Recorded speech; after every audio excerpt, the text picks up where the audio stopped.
Okay, so this is going to be a little bit different than our shell strokes. So we have to get that pivot point a little stronger. So you're making a fancy teardrop with your back rocks and then bringing everything back to a pivot point.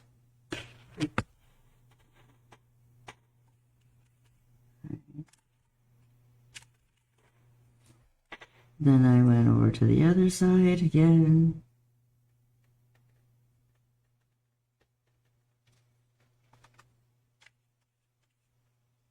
Over to the other side.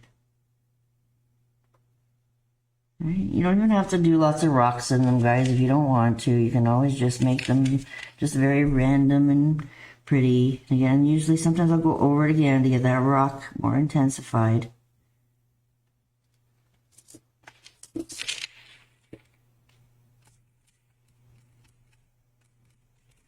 And then it's 5-petal flower.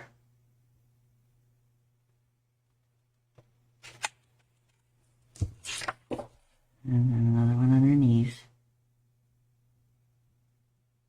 Okay, so even if you got rocks on 4 or 5 petals, that's fine too.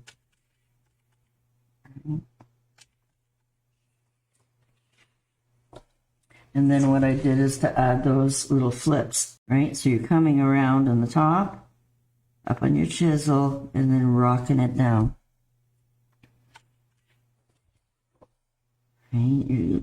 If you start your little teardrops with that little scoop up, see I'm missing it there, so it's hard to connect it. It's a good example, right? So you got your fancy teardrop here, but see how I have a little bit more of an up there? So I have a little tail to grab onto to add that little flip in. Right, so I have to add a little bit more of a tail on the start. And then you can grab that tail to flip it back down. Okay, and if you want to make some a little bit more curly, and I can definitely grab some of these and flip them around a little bit too. Right. We have that other little center area there. Now I'm going to show you a citrus and white.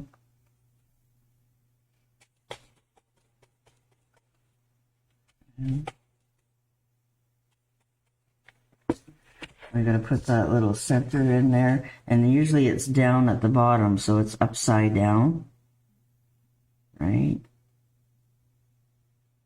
And then again up. You let things dry a little bit.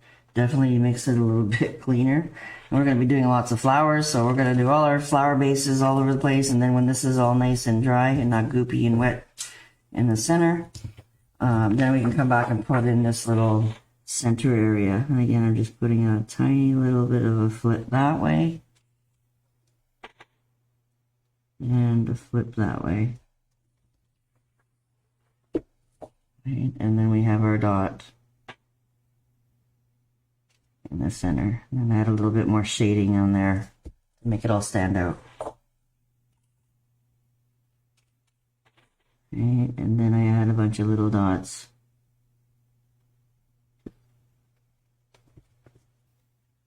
Right, the standard one is definitely a little bit different. You can, I'll show you a quick smooth one. Right, so you have like a little teardrop on the top. And then you have really big sides to them. Right, that's usually how they're, you know, a little bit more orchid looking. Right, and then when you do those little centers here, right, that's where, you know, you can play with the colors here a little bit more too. Right, sometimes I'll have that fanciness more on the bottom one.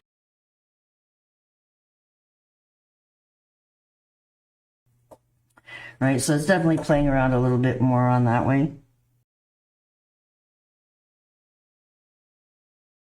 Right, then you have your little center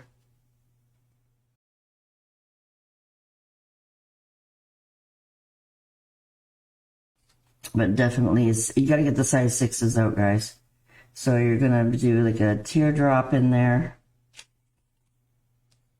And then a little bit of a dolphin nose on each side. Right. And they've got some more little daisy strokes that would be inside the center of it. Right, so that's that, like that little center area. Usually it's a little bit darker back there. And then really round and wide.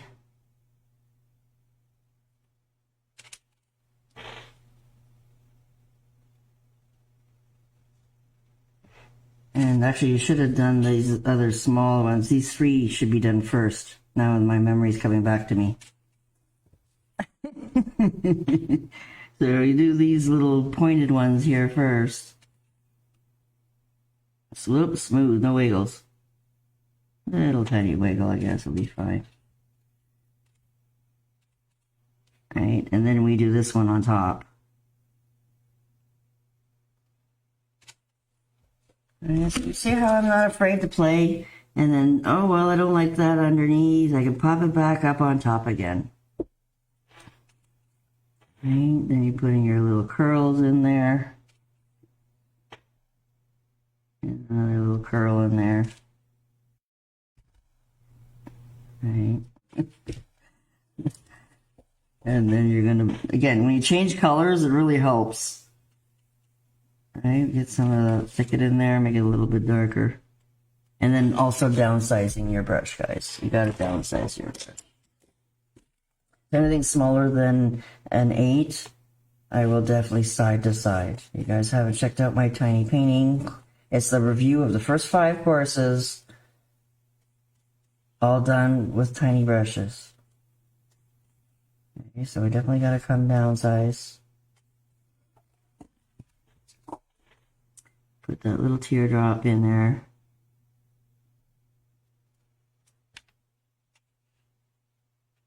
A little bit more white.